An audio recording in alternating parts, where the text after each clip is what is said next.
Bonjour à tous, on se retrouve pour un nouveau numéro de Faites le Papier, direction l'hippodrome de la Riviera à Cagnes-sur-Mer, le prix de Rome Tordi Valley. Ils seront 13 protagonistes au départ sur le parcours des 2925 mètres.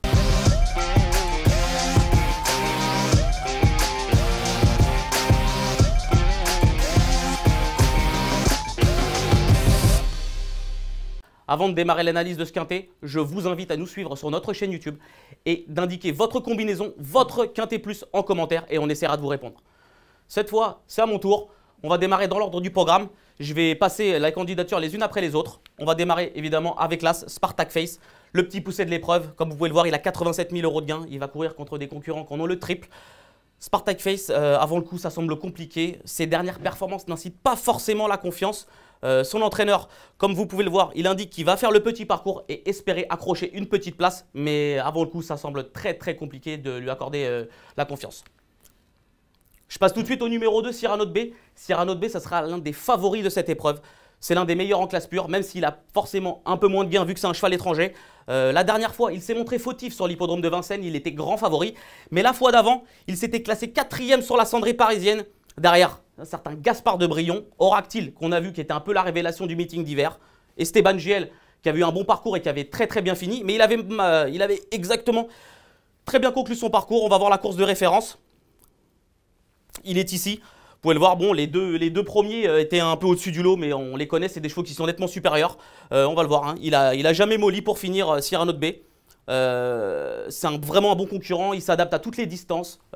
Piste plate, ça va l'avantager. La longue distance également, comme on peut le voir à Vincennes, il a toujours fait l'arrivée sur les parcours de longue haleine. Donc moi, je vais lui accorder une grande confiance à Cyrano de B. On enchaîne avec le numéro 3, Estero. Estero, ça va être mon favori. Estero, c'est un cheval, il est au sommet de son art. Au sommet de son art, on l'a vu. On va regarder son avant-dernière performance. Il avait gagné sur ce parcours dans l'excellent chrono de 1:12,9. C'est un cheval qui est capable de tout faire dans un parcours. La fois suivante, on va le voir, il n'a trouvé que Gently de Muse pour lui barrer la route. Estero, il a couru 2 fois plaqué, déféré. Ça s'est conclu donc par une victoire et une deuxième place derrière Gently de Muse. On va regarder les images. Il est là, Estero, c'est un cheval qui est capable de tout faire, d'animer la course. Et il était battu que dans les dernières battues par Gently de Muse, qui sera au départ du Grand Critérium de vitesse le même jour. Donc la ligne est carrément superbe. Moi, je vais en faire mon favori. Comme je vous dis, c'est un cheval qui est capable de tout faire. Il peut attendre, il peut aller devant. Son entraîneur affiche une certaine confiance. Donc moi, je vais vraiment le placer en tête de mon pronostic. Mais ça, on verra plus tard pour mon ticket. On enchaîne avec le numéro 4, Falco Berry, ancien représentant de Jean-Michel Bazir. Il avait réalisé un bon début d'hiver. Ça s'est un peu compliqué par la suite. Il a pris un peu de gain. La dernière fois, ça ne s'est pas forcément bien passé. Son entraîneur a affiché affiche quand même des ambitions pour cette épreuve. Mais avant le coup, j'en préfère d'autres à Falco Berry. J'en préfère d'autres. Divine Monceau. Elle vient de bénéficier d'un parcours défavorable la dernière fois. Donc, elle ne s'est classée que 9e. C'était déjà à Cagnes-sur-Mer. Divine Monceau, elle a pris beaucoup de gains. Elle est âgée, elle commence à être un peu vieillissante, même si elle a encore de beaux restes. Face à une telle opposition, pour moi, ça me semble un peu compliqué de rentrer dans la bonne combinaison. On passe au numéro 6, Canoise d'Agon, une véritable spécialiste du tracé canois, dépendante de l'entraînement de Johan Arret. La drive de Yannick Alain-Briand, la jument, malgré son âge, elle a encore de très beaux restes. Il faut l'économiser pendant le parcours. Son entraîneur affiche une certaine confiance, hein. Il a indiqué qu'il la semble compétitif pour les places. Je suis un peu d'accord avec lui. Même si je ne l'ai pas retenu dans ma sélection, c'est un peu un regret. Comme on pouvait le voir, Canoise d'Agon, elle a terminé 3e sur le parcours en 1:13,6. Un peu la course référence. On a vu Eberton qui gagnait la course. On va le voir un peu plus tard, Eberton. Et Sport Delfini également. Divine Monceau, qu'on vient d'évoquer. El Presidente que je vais évoquer un peu plus tard, Esperanzo également. Mais en tout cas, bon, sur cette ligne-là, la jument elle a sa chance. On passe justement, je viens d'en parler, à El Presidente. Moi, j'adore ce cheval-là.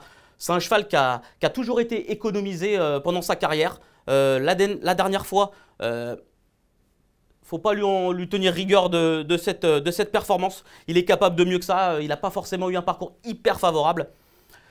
Mais si on le voit au chrono, hein, il est 13,8. Eberton gagnait en 13,2. C'est des chevaux quand même qui se tiennent d'assez près. C'est le parcours qui va surtout faire la différence. Mais si El Presidente, il arrive à être économisé et il arrive à juste avoir le jour à l'entrée de la ligne droite, il est capable de réaliser une grande performance. On enchaîne avec Eberton. Eberton, forcément, ça sera l'un des chevaux les plus joués au départ. Son début de meeting d'hiver à Vincennes, bah, ça s'est plutôt mal passé. Et bah, depuis qu'il est arrivé à Cannes-sur-Mer, le cheval c'est pas transformé, mais du moins il a retrouvé de sa superbe. La dernière fois, il s'est classé deuxième en rendant 25 mètres, en marchant 13-2 derrière Galbarinja, qui est un super cheval. On va voir les images. Il avait été super bien drivé ce jour-là, il lui a bénéficié d'un bon parcours. Il avait fort bien accéléré pour finir, vous pouvez le voir. Mon Galbarinja avait bénéficié d'un avantage de 25 mètres, donc évidemment, c'était pas facile de rendre la distance à un cheval comme ça. Mais vous pouvez le voir, hein, Eberton, il finit en avançant, donc avant le coup, s'il répète ses dernières tentatives, Eberton, ça va être un sérieux client, pour la victoire. On enchaîne avec Esperanzo, dépendant dorénavant de l'entraînement de David Beckaert, le crack driver du Sud. Esperanzo, bah, il avait réalisé une belle fin d'année. La dernière fois, ça ne s'est pas forcément bien passé pour lui. Son mentor affiche quand même de la confiance. Il indique que si, avec un parcours limpide, il a sa place dans les 5 premiers. Moi, j'en préfère d'autres, mais ce n'est pas une impossibilité. C'est vraiment pas une impossibilité pour les places. Ça sera en fonction des choix de tous. On enchaîne avec Ingo, un cheval que j'adore, un cheval qui a réalisé une année 2022 de toute beauté. Il avait gagné une course en début d'année dans son pays. Il est revenu à 2 reprises à Vincennes depuis. Certes, il ne vient que de se classer 8e sur la cendrée, mais si vous voyez le chrono, il marchait une 12-6 sur la longue distance contre des chevaux tels Fakir Dema et Bilo Jepson, Gaspard de Brion qu'on a évoqué tout à l'heure également dans la course de Cyrano de Bay. Falco d'Avaroche, Gamay de Liton, des chevaux de tout premier plan. Il va retrouver une piste plate qui va certainement être à son avantage. Moi, je lui accorde une grande confiance. En plus, il va bénéficier de la drive de Franck Nivard. Ingo, s'il part sur la bonne jambe et qu'il bénéficie d'un bon parcours, pareil, c'est un cheval que pour moi, il ne va pas être loin du compte. Donc, je vais lui faire totalement confiance. On enchaîne avec Espoir Delfini. Espoir Delfini aussi, c'est un cheval que j'aime beaucoup. C'est un cheval qui était parti courir en Corse et puis il est revenu dans l'Hexagone.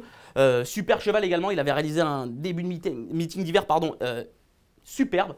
La dernière fois, son mentor l'a présenté ferré en vue de cet engagement. La fois d'avant, il se classait 5e. C'était le repéré d'Equidia. Il marchait 13-7. On peut le voir, hein. La course d'Eberton, hein, c'est un peu la course référence. 3e Canos d'Agon. Lui qui était 5e sans être très heureux. Comme je vous l'ai dit, c'était le repéré d'Equidia. Derrière Divine Monceau, El Presidente et Esperanzo. Donc vous pouvez le voir, c'est des chevaux qui se tiennent de près. Hein, on peut le voir au chrono. Hein, c'est des chevaux qui sont quand même proches les uns des autres. Celui qui va en faire le moins pendant le parcours, c'est celui qui va terminer le plus vite. Donc moi, Espoir Delfini, je vais lui faire confiance.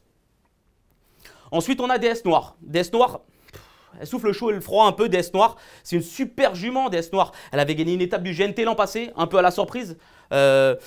Cet hiver, quand on l'attend, elle n'est pas là. Quand on l'attend pas, elle est là. Donc je ne sais pas trop quoi en penser. Mais si on la prend sur sa performance, sur sa 4e place dans le prix de Munich, où elle marchait 18 sur le parcours des 2100 de Vincennes, derrière Hokkaido GL, Elite de GL et Uchentol, elle devançait Émeraude de Bay. Bon, certes, Émeraude de Bay n'avait pas forcément bénéficié d'un parcours à son avantage, donc elle n'avait plus que conclure 5e, mais Émeraude de Bay sera au départ du grand critérium de vitesse de la Côte d'Azur. Donc le groupe 1 de ce dimanche à Cannes-sur-Mer. Donc sur cette ligne-là, DS Noir, c'est pas une interdite, mais elle n'est pas forcément régulière dans toutes ses performances DS Noir. Je ne l'ai pas retenue dans mon ticket. Pareil, c'est un peu à regret, à l'image de Canoise d'Agon. Elle est capable de s'illustrer. Elle n'a pas la marge de faire le tour, mais elle va séduire les amateurs d'outsiders, ça c'est certain. Et on va conclure avec le numéro 13, Charlie Delaunay. Charlie Delaunay, c'est l'une de ses dernières courses de sa carrière. C'est un C, il a 11 ans, donc cette génération-là a le droit de courir jusqu'à la fin du mois de mars.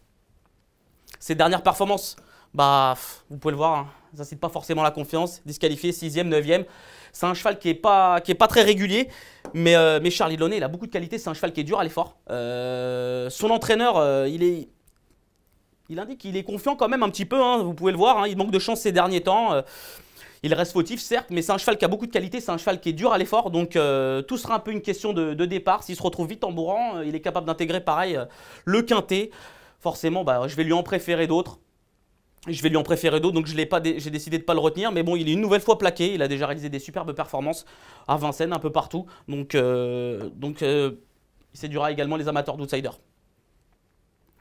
Donc voilà, donc je vais faire un petit récapitulatif. Spartak Face, pardon. Je pense que c'est une rayure. Cyrano de Bay, on est obligé de le retenir. Estero également. Falco Berry, un peu un point d'interrogation. Divine Monceau, C'est même pour l'interrogation oui et non, j'ai envie de dire, ça va être plutôt une question de déroulement de course. Mais elle n'a pas la marge, elle a pour moi la zéro marge dans cette course-là. Canoise d'Agon, pareil, elle est un peu à l'image de Divine Monceau. C'est le parcours qui va faire la différence. Si elle se retrouve trop loin pendant le parcours, bah, ça va être compliqué. Mais si elles sont à portée de fusil sans trop faire d'efforts, ça peut faire mal. Le 7 est le Presidente. Ma petite botte secrète, je pense qu'il va y avoir 15-20 contre 1. C'est un cheval que j'aime beaucoup. Vraiment, c'est un cheval que j'aime beaucoup. Le 8 est Berton, base solide sur ce qu'il a montré sur ses dernières courses depuis son retour à Cagnes-sur-Mer. C'est une base solide, c'est impossible de l'enlever d'un jeu, honnêtement. Le 9 Esperanto, il séduira les amateurs d'outsider. Moi, je ne vais pas le retenir, mais juger sur ce qu'il a fait de mieux, c'est pas une impossibilité. À voir. Donc pareil, un petit point d'interrogation, il peut séduire. Ça, c'est une question de choix. Le 10 Ingo, je l'adore. Honnêtement, je l'adore. On ne peut pas l'enlever d'un ticket. C'est un super cheval. Il l'a montré sur toutes les pistes. Il s'adapte à tous les tracés. La piste plate va l'avantager. Donc la drift de Franck Nivard. Donc s'il prend un bon départ, il ne va pas être loin du compte. Et Sport Delphini, pareil. Base solide. Son entraîneur vient de le présenter chaussé. Donc là, présenté pieds nus cette fois. S'il se retrouve pareil, hein, il n'a pas la marge de faire le tour. Il y a peu de concurrents qui ont la marge de faire le tour. Mais s'il a le bon parcours, il va finir très vite. Le 12 DS Noir. Moi, je ne vais pas la retenir, elle est intermittente, mais juger sur ce qu'elle a fait de mieux, comme je vous l'ai indiqué il y a quelques instants dans le prix de Munich où elle marchait d'ici, ça battait son record personnel. Elle est capable d'intégrer la bonne combinaison. Je ne la vois pas gagner, mais pourquoi pas. Et Charlie Launay, tout sera une question de sagesse. Moi, je ne vais pas le retenir, ça serait un peu compliqué, surtout quand vous allez voir la formule que j'ai choisie pour faire ce quintet plus. J'ai pris des risques. J'ai fait une formule en 6 chevaux, en taux plein. Parce que je pense qu'il va quand même y avoir pas mal de favoris à l'arrivée. Et si on veut être rentable, moi j'ai décidé de le faire en 6 chevaux. Donc j'ai pris en base Estero. Pour moi, c'est le cheval de la course. Il arrive avec de la fraîcheur, capable d'adopter toutes les tactiques. Plaqué devant, déféré derrière. C'est 2 courses, une victoire, une deuxième place. Le 10 Ingo, il va totalement se réhabiliter. Il vient de marcher 12 effractions sur la grande distance à Vincennes.